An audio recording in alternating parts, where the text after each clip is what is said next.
Indonesia hari ini sedang ramai membicarakan satu program besar, MBG Makan Bergizi Gratis. Di televisi dipuji, di media sosial dipamerkan, di panggung politik dijadikan simbol kepedulian terhadap masa depan bangsa.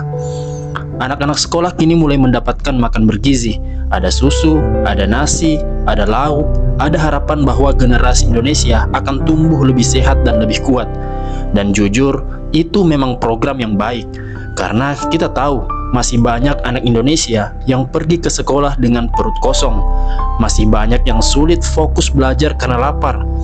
Masih banyak keluarga yang bahkan harus memilih antara membeli beras atau membeli buku sekolah. MBG hadir menjawab masalah itu. Tapi di tengah tepuk tangan dan pujian, ada satu pertanyaan yang seolah sengaja dihindari. Siapa yang mendidik anak-anak itu setiap hari? Jawabannya sederhana. Ya, guru.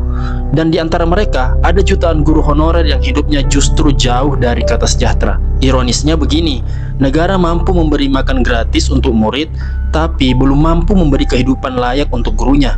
Bayangkan, ada guru honorer yang bangun jam 5 pagi, berangkat jauh ke sekolah, mengajar penuh tanggung jawab, mendidik puluhan murid setiap hari, tapi ketika pulang ke rumah, ia masih bingung membayar listrik, masih menunggak kontrakan, masih memikirkan uang bensin untuk esok hari.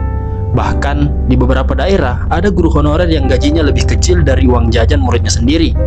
Mereka diminta mencerdaskan bangsa dengan kesejahteraan yang kadang bahkan tidak cukup untuk bertahan hidup. Lalu kita bertanya, bagaimana mungkin pendidikan mau maju kalau orang yang menopangnya terus dibiarkan rapuh?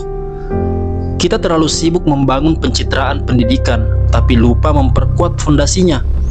Karena sekolah bukan hanya soal gedung, bukan hanya soal makan gratis, bukan hanya soal seragam dan kurikulum. Sekolah berdiri karena ada guru yang bertahan, dan guru honorer sudah terlalu lama dipaksa bertahan dengan pengorbanan. Mereka disebut pahlawan tanda jasa. Kalimat yang terdengar mulia, tapi sering dipakai untuk membenarkan ketidakadilan. Mereka setiap kali guru honorer menuntut kesejahteraan, selalu ada yang berkata, jangan hitung pengabdian dengan uang. Padahal yang mereka minta bukan kemewahan. Mereka hanya ingin hidup layak. Mereka hanya ingin dihargai sebagai manusia. Lucunya, negara sering bicara tentang masa depan generasi muda, tapi lupa bahwa masa depan itu dibentuk oleh guru yang hari ini sedang kelelahan. Kita ingin anak-anak kita cerdas, tapi gurunya stres. Kita ingin pendidikan berkualitas, tapi tenaga pendidiknya hidup dalam ketidakpastian. Kita ingin Indonesia emas, tapi orang-orang mencetak generasi emas justru masih berjuang untuk makan.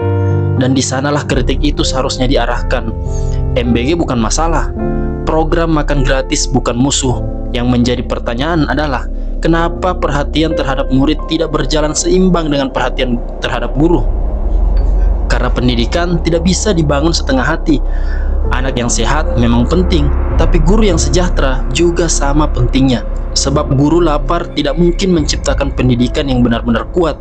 Hari ini, anak-anak mungkin sudah mendapatkan makan gratis, tapi jangan sampai kita lupa, ada guru honorer yang masih diam-diam menahan lapar sambil mengajarkan cita-cita.